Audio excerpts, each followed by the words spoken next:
할렐루야. 오늘도 우리 주님의 은혜와 사랑이 여러분과 함께 하시기를 주님의 이름으로 축원합니다. 오늘은 숨겨진 영웅 네 번째 시간입니다. 숨겨진 영웅 네 번째 시간인데 바사바에 대해서 우리가 말씀을 좀 나누고 그 안에서 은혜를 입기를 원합니다. 저는 신앙생활을 하는 동안에 바사바에 대해서 설교하시는 분을 만나본 적이 없는 것 같습니다. 숨어 있었던 사람이 분명하지요. 이 바사바는 어떤 사람인가 우리가 한번 돌아보고 좀 그 안에서 배움을 갖기를 원합니다. 바사바는 뒤에서 섬기기를 잘했던 사람 같아 보입니다. 몇 구절 나와 있지 않지만 그의 흔적들을 돌아보건대 그는 좋은 인내의 사람이요, 인도자요, 또 성경의 선지자라 이렇게 표현하고 있는 구절들을 우리가 만나게 됩니다. 또 그의 이름은 별명을 추가해서 한 4개 정도가 됩니다. 우리가 읽은 23절에 보니까 그들이 두 사람을 내세우니 하나는 바사바, 맹세의 아들 혹은 안식의 아들, 그런 뜻을 가지고 있습니다. 별명은 유스도, 유스도는 정의라는 뜻이에요. 아마도 성정이 정의로웠던 것 같습니다. 그래서 별명을 정의로운 자 이렇게 지어준 것이죠. 유스도라고도 하는 요셉이요, 하나는 마띠아라. 또 사도행전 15장 22절에 보니까 이에 사도와 장로와 온 교회가 그 중에서 사람들을 택하여 바울과 바나바와 함께 안디옥으로 보내기를 결정하니 곧 형제 중에 인도자인 바사바라 하는 유다와 실라더라. 그러니까 총 4개의 이름을 가지고 있는데 바사바, 유스도, 요셉 그리고 유다, 이 4가지 별명과 이름을 가지고 있습니다. 우리나라에서는 요즘에 이제 리더십에 관한 책들이 굉장히 많이 나오는데 좋은 리더가 되라 이렇게 많이 가르치고 또 책도 읽고 그럽니다.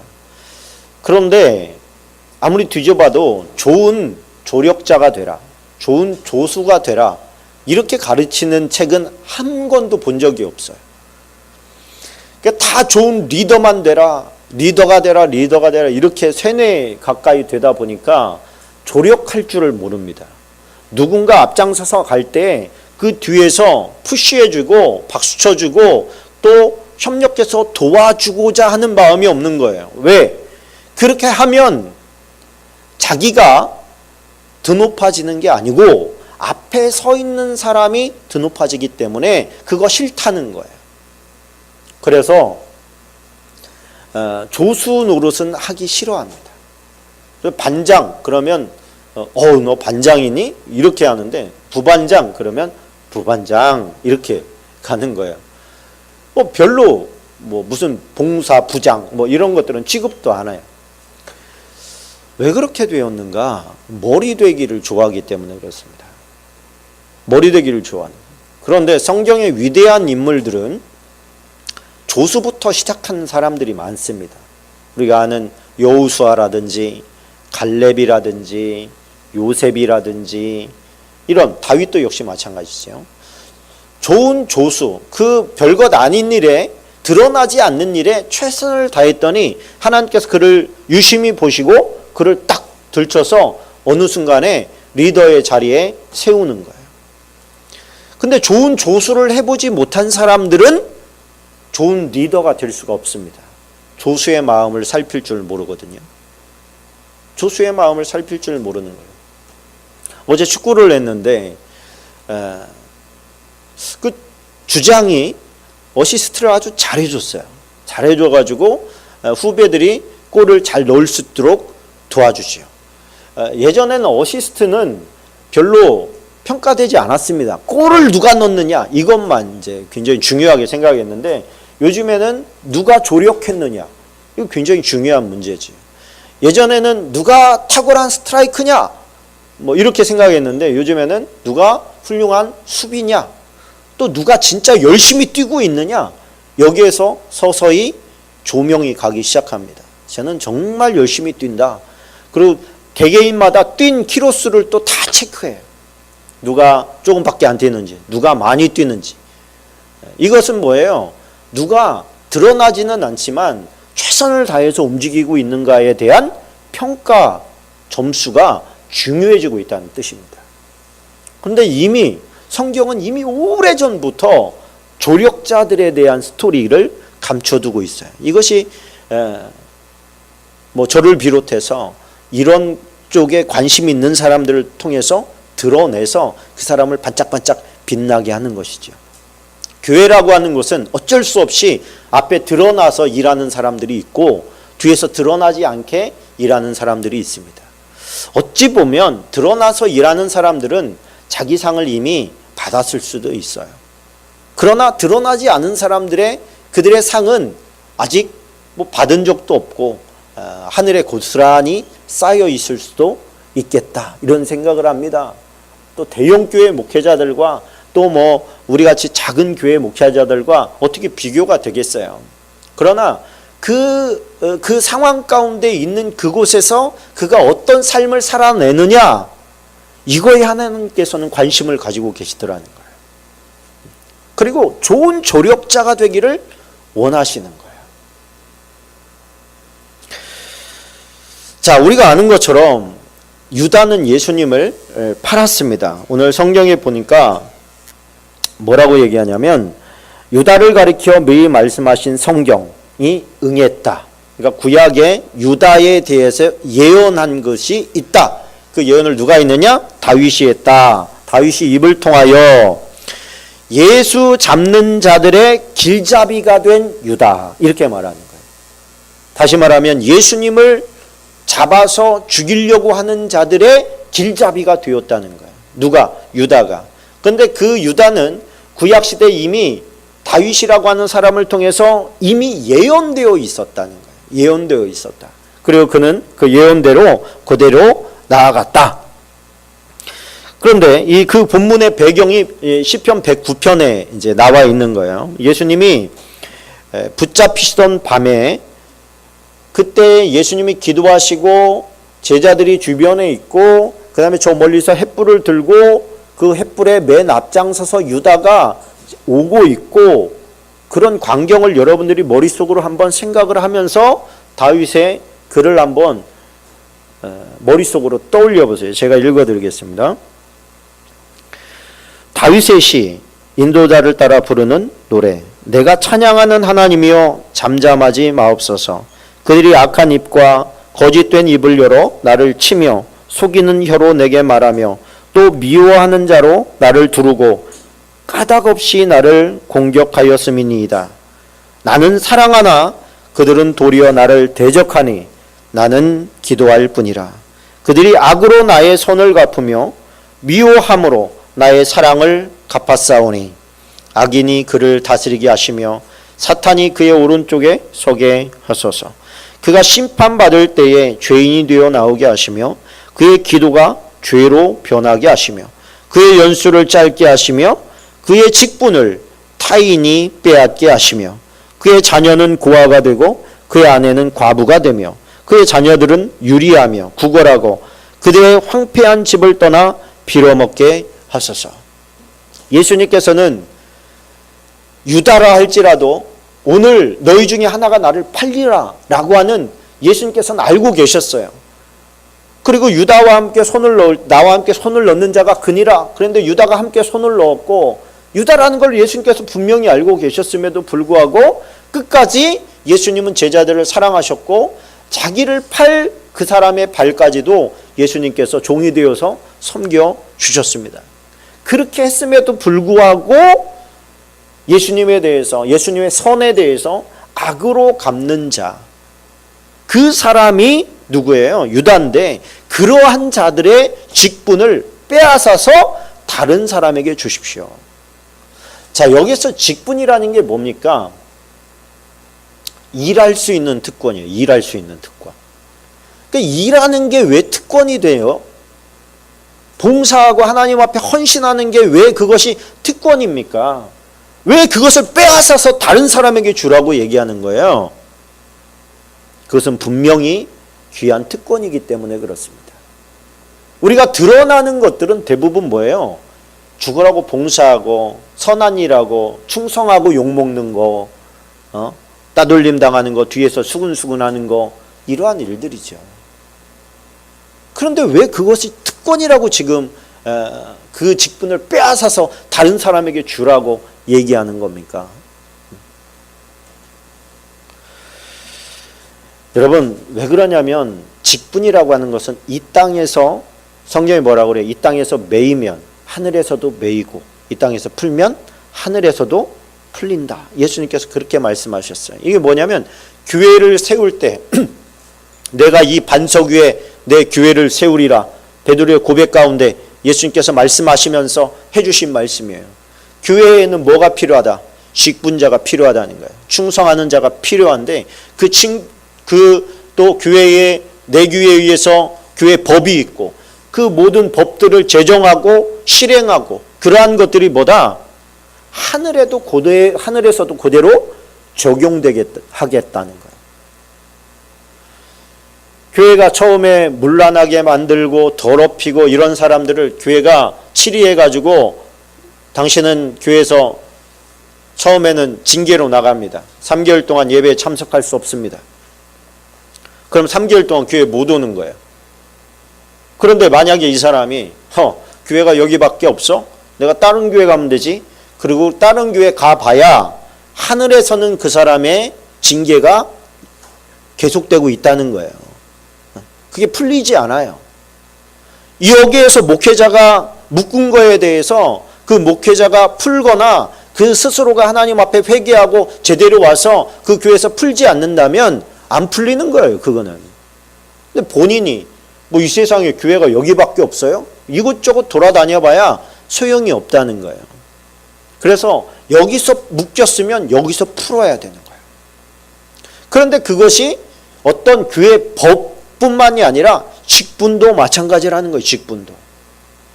하나님의 직분이 이 땅에서 직분이 들어가면 하늘에서도 직분이 되어 있다는 거예요. 그것이.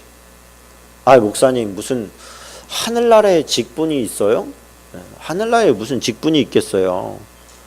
하늘나라에서도 무슨 장로가 있고 권사가 있고 집사가 있겠어요? 하늘나라에는 다 똑같은 거 아니에요? 우리 계시록을 한번 보십시다. 계시록 11장 16절입니다. 하나님 앞에서 자기 보좌에 앉아있던 24 장로가 엎드려 얼굴을 땅에 대고 하나님께 경배하여. 여기서 이 장로라는 것은 프로스비테로스라고 하는 단어인데 장로로 헬라어예요. 장로로 번역했고 계시록뿐만 아니라 성경에 나오는 직분을 얘기할 때 다 이 단어를 사용했습니다. 그러니까 이 단어가 이 땅에서도 사용되지만 천상에서도 사용되더라는 거예요. 이 장로라고 하는 직분이. 근데 이 장로라는 직분이 계시록에만 12번이 나옵니다.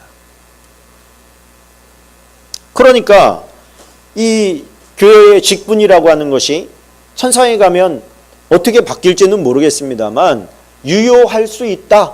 우리는 그렇게 한번 추정을 해볼 수가 있지요.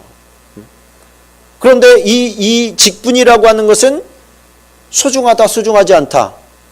소중한데 소중하지 않게 생각을 해요. 왜 그러느냐? 조금 뭐한 말로 개나 소나 다 집사고 개나 소나 다 권사고 좀 유력자면 다 장로를 세워. 그러다 보니까 그냥 누구씨 아니면 누구 자매님 이렇게 부르기 민망하니까 붙여주는 어떤 타이틀로 생각한다는 거예요. 요즘에는 특별히 더 그렇습니다. 초대교회에 두 가지 이슈가 있다면 첫 번째는 가룟 유다를 대신해서 세우는 12번째 사도가 누구냐, 또 하나는 7 집사가 누구냐 이거였어요. 그런데 그때의 집사나 지금의 집사나 그 타이틀은 똑같거든요. 그러나 역량이나 헌신이나 봉사나 충성의 강도에 있어서는 이거는 너무 말도 안 되는 것이죠. 오늘 우리에게 주시는 메시지는 바로 그겁니다. 어떤 자세로 어떤 태도로 우리가 하나님 앞에 설 거냐. 나는 조력자로 충성하고 있느냐. 자기 직분을 소중하게 여기고 직분에 맞는 삶을 추구한 사람들이 있는가 하면 자기 직분의 귀함을 망각하고 경거망동하다가 결국에는 영원히 버림받는 존재들이 있었습니다. 사단이 그렇습니다. 사단. 얼마나 영광스러운 존재예요. 음악으로 하나님을 영광스럽게 했던 그런 엄청난 지위와 직분을 맡았던 이 사탄도 자기 직임을 경거망동해가지고 하나님을 거역하고 팽개쳐서 결국엔 그 직분이 떠나가게 되어집니다. 엘리의 두 아들 홈리와 비나하스도 마찬가지입니다. 제사장의 직분이 얼마나 귀합니까? 근데 그 귀한 직분을 경거망동하다가 헛되이 가벼이 여기다가 결국에 그 직분에서 직분을 빼앗기고 하나님의 진노로 말미암아 죽음을 당하는 것을 우리가 보게 됩니다. 초대 왕이었던 사울 역시 마찬가지고 오늘 등장했던 유다도 마찬가지입니다. 그들의 직분을 만약에 그들이 천상에서 지금의 나의 모습을 볼 수 있는 눈이 있었다면 절대로 그 직분을 버리지 않았을 거예요. 절대로 그 직분을 가볍게 생각하지 않았을 겁니다. 문제는 천상에서의 나를 볼 수 있는 눈이 없었다는 거예요. 여러분, 만약에 여러분들 지금 살아가고 있는 이런 삶의 모습들, 신앙생활하고 있는 모습들을 다 비디오로 찍었다가 나중에 내가 그걸 다시 본다고 생각을 해보세요. 어떨 것 같습니까? 아마 지금 열심히 한다고 하지만 그럼에도 불구하고 후회가 많이 남을 거예요. 그러나 나는 후회 없습니다. 최선을 다했습니다. 이런 마음이 있다면 얼마나 복되겠어요. 인생이 정말 아름답지 않겠습니까? 디모데전서 3장 13절에 보면 이런 말씀이 있습니다. 우리 다 같이 읽겠습니다. 시작. 집사의 직분을 잘한 자들은 아름다운 지위와 그리스도 예수 안에 있는 믿음의 큰 담력을 얻느니라. 아멘. 집사의 직분을 잘한 자들이라는 게 뭐냐면 봉사자들을 말하는 거예요. 교회 내에서의 헌신자들을 말하는 거예요. 그런 자들은 잘한 자들이에요. 대충한 자들도 있을 테고 그냥 유명무실하게 하는 자들도 있을 거예요. 그런 사람을 제껴놓고 잘한 사람들은 아름다운 지위를 얻는데, 여기에서의 아름다운 지위라는 것은 교회 내에서의 직분을 말하는 게 아니에요. 이 땅에서의 어떤 영광을 말하는 게 아니에요. 하나님의 나라에서의 그가 행한 일에 대한 칭찬을 말하는 거예요. 영광을 말하는 거예요. 이 땅에서는 그들이 사도였든 집사였든 그들이 아름다운 지위를 얻은 사람들이 없어요. 다 충성하다가 죽고 순교하고 매 맞고 채찍에 맞고. 여러분, 바울의 등짝을 한번 생각을 해보세요. 긴 태장으로 3번을 39대씩 3번 맞았대. 저는 보지는 않았습니다만 바울의 등짝은 너덜너덜할 겁니다. 아마도 이게 치료는 됐겠지만 그 상처의 흔적들이 아주 등짝이 아주 정말 너덜너덜할 거예요. 야, 당신 어떻게 이렇게 살았습니까? 이게 뭐예요? 그의 상급이지 않겠습니까? 십자가가 예수님의 영광이었듯이 예수님을 위해서 충성하고 헌신하다가 우리가 손해본 것들이 우리의 영광이 될 줄로 믿습니다. 사명 감당한 자들에게는 하나님께서 주시는 큰 은혜가 있는 거예요. 자, 그러면 오늘 등장하는 바사바는 왜 숨겨진 영웅인가? 이거에 대해서 한번 생각을 해봤으면 좋겠습니다. 이 예수님의 12번째 제자를 뽑을 때에 자격이 있었어요. 그 자격은 뭐냐면 세례 요한 때부터 예수님의 승천 때까지 한 번도 떠나지 않고 함께 있던 사람들 중에 천거해라, 이렇게 한 거예요. 만약에 예수님이 기적을 베풀 때 그때부터 따라다닌 사람, 그러면 아마 무지기수로 나왔을 수도 있죠. 그런데 세례 요한의 세례부터, 그러니까 예수님의 사역의 출발부터 끝까지 다 그것을 지켜본 사람들 중에서 천거해라. 그러니까 2명 딱 나오는 거예요. 2명. 그 2명이 오늘 나오는 바사바와 마띠아입니다. 그런데 누가 뽑혀요? 마띠아가 뽑혀요. 마띠아가. 그 예수님께서 그 제자들을 70명의 제자들을 한번 파송한 적이 있습니다. 내가 각 고을로 갈 텐데 너희들 먼저 각 고을마다 다녀서 내 이야기를 먼저 해라. 그래서 내가 그 고을에 갔을 때 사람 이제 모으는 그런 수고를 하지 않고 예수님이 갔을 때 즉시로 사람들이 모여들어서 그들에게 가르침을 주기 위해서, 시간 절약하기 위해서 그들에게 능력을 주고 미리 보냈던 적이 있어요. 이 위경에 보면 그 마띠아와 바사바가 그때 동석했던, 함께 그 출발했던 그 사람들 명단에 들어가 있습니다. 누가복음 10장과 10장에 나와 있는데, 그 후에 주께서 따로 70인을 세우사 친히 가시려는 각 동네와 각 지역으로 둘씩 앞서 보내시며, 17절에 보니까 70인이 기뻐하며 돌아와 이르되 주여 주의 이름이면 귀신들도 우리에게 항복하더이다. 그러니까 바사바와 지금 마띠아는 계속해서 동행하고 있었다는 거예요. 그래서 사도행전 1장 21절로 22절까지 보면, 이러므로 요한의 세례로부터 우리 가운데 올려져 가신 날까지 주 예수께서 우리 가운데 출입하실 때에 항상 우리와 함께 다니던 사람 중에 하나를 세워 우리와 더불어 예수께서 부활하심을 증언할 사람이 되게 하여야 하리라. 그러니까 세례부터 예수님께서 승천하실 때까지, 올려져 가신 날까지 우리 가운데 계속 함께 했던 사람. 근데 이 사람들은 지금 그렇게 함께 있음에도 불구하고 이름이 이제서야 등장하는 거예요. 그렇게 등장하지 않았던 사람은 또 얼마나 많았겠어요. 그럼에도 불구하고 지금 계속 뭐하고 있었다는 거예요?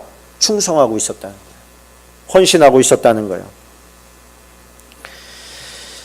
그러니까 그 두 사람을 놓고 제비뽑기를 하는데, 제비 뽑을 때 베드로가 이런 기도를 합니다. 그들이 기도하여 이르되 무사람의 마음을 아시는 주여, 이 두 사람 중에 누가 주님께 택하신 바 되겠나이까.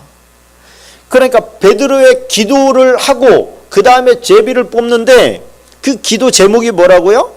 무사람의 마음을 아시는 주여. 그러니까 이 마음이라는 게 어떤 마음을 말하는 걸까요? 누가 더 성별되냐, 순결하냐, 누가 더 충성할 사람이냐, 이거 우리는 모르지만 주님께서는 아시지요. 그런 의미가 있을 수도 있겠고, 또 하나는 누가 떨어져도, 이거는 제 해석입니다, 누가 떨어져도 시험에 들지 않겠습니까? 그렇게도 이해가 가능할 것 같아요. 왜? 요즘 세태를 보아하니 직분 떨어지면 교회를 옮기는 일이 얼마나 많습니까? 얼굴 뜨뜻해가지고 떠나기도 하고. 그러나 어떤 의미로 보면 이게 그 가운데서 떨어졌다 그러면 이 실족할 수 있거든요. 그럼에도 불구하고 불굴의 의지로 하나님 나아갈 사람, 그 사람 그렇게도 해석이 가능하다는 얘기예요. 그러니까 무사람의 마음을 아시는 주님께서 합당한 자에게 합당한 자를 뽑을 수 있도록 도와주십시오. 전통적으로 제비뽑기는 하나님에게 달려있다 이렇게 믿었으니까. 그래서 마띠아가 뽑혔습니다. 근데 마띠아는 지금 뽑히고 나서 그의 이름이 기록이 없어요. 물론 충성했겠습니다만. 근데 오늘 바사바는 몇 번이 성경에 나오게 됩니다. 그 나오는 배경마다 다 뭐냐면 그가 헌신할 수밖에 없고 충성할 수밖에 없는 그런 상황 가운데서 최선을 다하는 모습들이 오늘 등장하게 되는 거예요. 그의 진가는 이제 서서히 드러나게 되는데, 바울과 바나바가 선교 여행을 마치고 와서 그들에게 문제가 하나 생겼지요. 뭐예요? 음식 규례가 걸리게 된 겁니다. 음식과 이 율법이 이방인들에게 적용을 시킬 거냐 말 거냐에 대해서 이제 고민이 좀 되는데, 거기서 예루살렘 공의회에서 결정이 내립니다. 이방인들에게는 아무것도 요구하지 말고 뭐 의상의 제물과 또 목매어 잡은 거, 피째 먹는 거 이것만 제외하고 다 풀어놔 주자. 베드로의 또 환상도 있었고. 근데 그 소식을 가지고 안디옥은 그 다마스커스, 다메섹과 쌍벽을 이루는 굉장히 큰 성읍입니다. 근데 안디옥에서 그 바울과 바나바가 사역을 하다가 따로 세우라 그래가지고 선교 여행을 떠나게 되는 그 배경이 되는 중요한 그 위치예요. 지정학적 위치예요. 그곳에 교회를 세우고 그 교회를 튼튼하게 만들고 사람들, 그 성읍에 있는 사람들을 전도함에 있어서 네 사람이 천거가 되는데 바울과 바나바와 그 다음에 오늘 나오는 바사바와 실라가 천거가 됩니다. 이 네 사람, 네 명의 멤버 가운데 한 사람이 되는 거예요. 사도행전 5장 19절로 22절인데 그러므로 내 의견에는 이방인 중에서 하나님께 돌아오는 자들을 괴롭게 하지 말고 다만 우상의 더러운 것과 음행과 목매어 죽인 것과 피를 멀리하라고 편지하는 것이 옳으니 이는 예로부터 각 성에서 모세를 전한 자가 있어 안식일마다 회당에서 그 글을 읽음이라 하더라. 이에 사도와 장로와 온 교회가 그 중에서 사람들을 택하여 바울과 바나바와 함께 안디옥으로 보내기를 결정하니 곧 형제 중에 인도자인 누구? 바사바. 그러니까 바사바는 뭐였다는 거예요? 그 형제들을 인도하는 인도자였다는 거예요. 바사바라는 유다와 실라더라. 자, 그리고 15장 32절로 33절까지가 보면 유다와 실라도 선지자라. 할렐루야. 선지자라. 여러 말로 형제를 권하여 굳게 하고 얼마 있다가 평안히 가라는 전송을 형제들에게 받고 자기를 보내던 사람들에게로 돌아가되. 그러니까 형제를 권면하여 굳게 했다라고 하는 것은 뭐냐면 안디옥 교회를 세우는데 중추적인 역할을 했다, 그 얘기예요.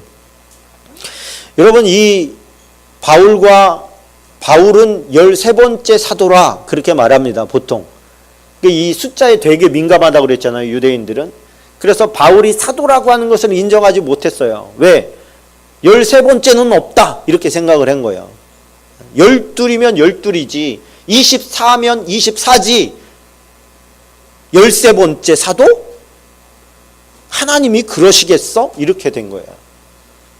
그런데 12번째 사도에 들어가지 못해서 신약시대의 바울이 얼마나 위대한 일을 했습니까?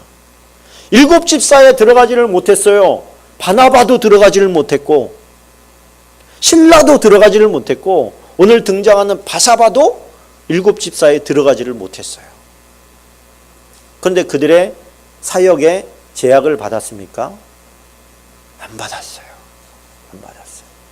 이 이야기는 뭐냐면 사람들의 시선이나 사람들의 인정과 상관없이 그들은 충성하는 사람들이었다라고 하는 거예요. 드러나는 곳에서 일하는 것에 대해서 너무 민감합니다. 우리나라는 1등에 너무 민감해요. 2등은 알아주지 않는 뭐 같은 세상, 1등만 알아주는 뭐 같은 세상. 이게 우리나라의 현실입니다. 1등이 아니면 잘 안 알아주는 거예요. 그러나 하나님은 그렇지 않습니다.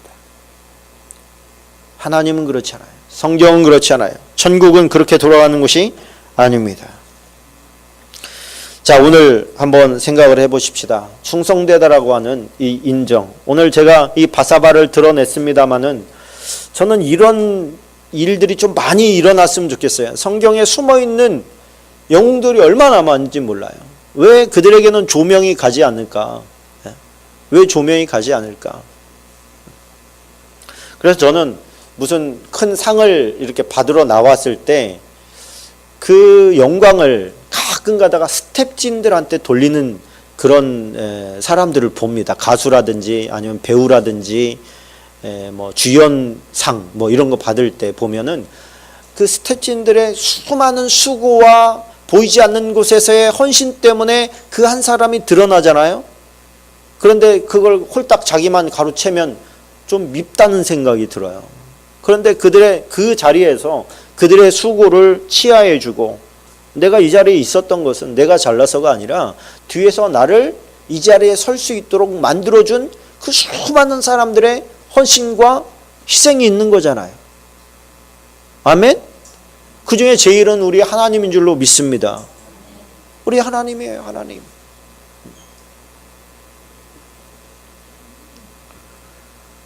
우리는 스스로 영웅이 될 수는 없습니다. 누군가가 우리를 계속해서 도와주고 서포트해주고 밀어줬기 때문에 우리가 여기까지 올 수 있었던 겁니다. 그래서 나는 자수성가했어 이렇게 얘기할 때 저는 그것이 별로 옳은 생각이라고 하지 않아요. 그 사람이 자수성가할 때까지는 어떻게 살았다는 얘기예요. 그 전까지는 혼자 어려서 자기 혼자 살았겠습니까? 2살 때부터 일해가지고 먹고 살았나요? 누군가에 의해서 똥기저귀 갈아주고 전 먹여주고 길러주고 병원 데려가고 그랬기 때문에 사는 거예요. 그 모든 것들을 주관하시는 분이 하나님이십니다.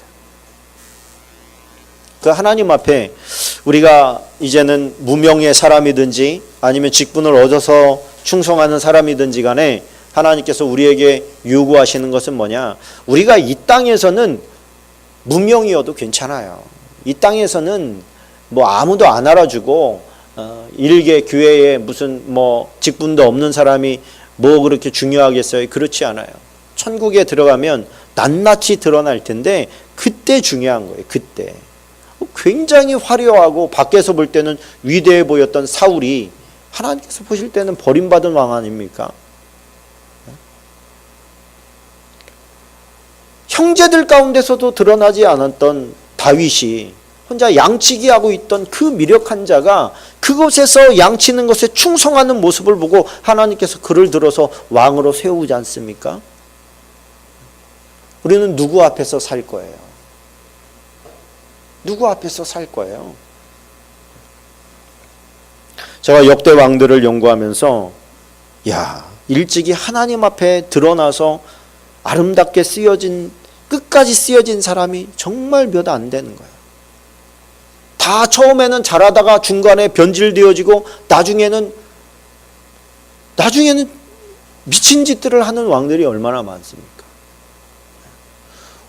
우리나라 역사도 그렇고 성경의 역사도 그렇고 왕위가 유전되잖아요.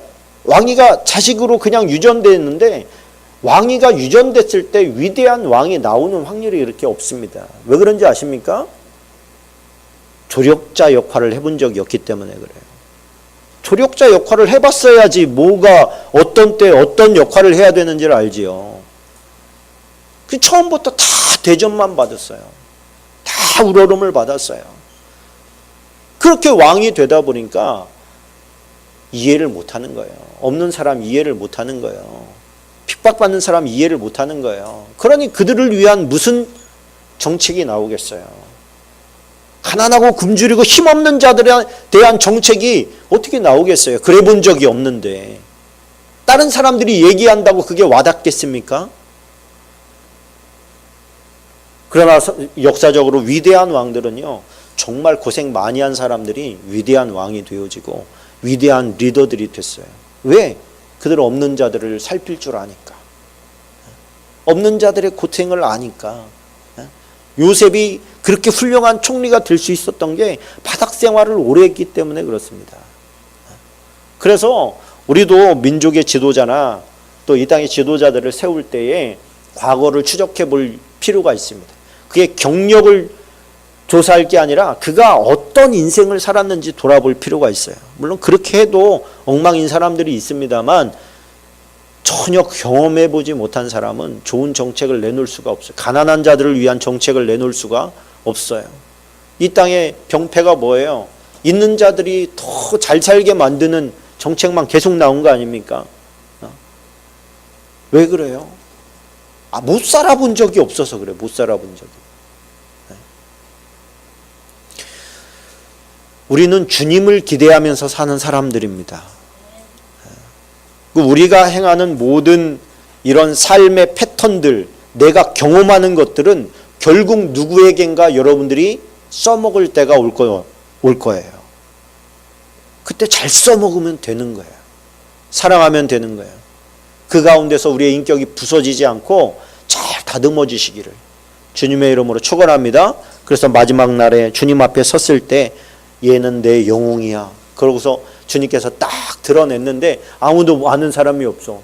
저 사람이 뭐 하던 사람인데요. 사람들은 못 보는 게 많지만 하나님은 다 보십니다. 그래서 저와 여러분들이 하나님 앞에서 충성하는 사람으로 살기를 주님의 이름으로 축원합니다. 축원합니다. 사람들 인정받으려고 그렇게 애쓸 거 없이 그냥 묵묵히 하나님을 위해서 한 걸음 한 걸음 나아가시면 주님께서 인정하는 사람 되면 충분합니다. 그런 사람 되게 해달라고 우리 다 같이 한번 기도하겠습니다.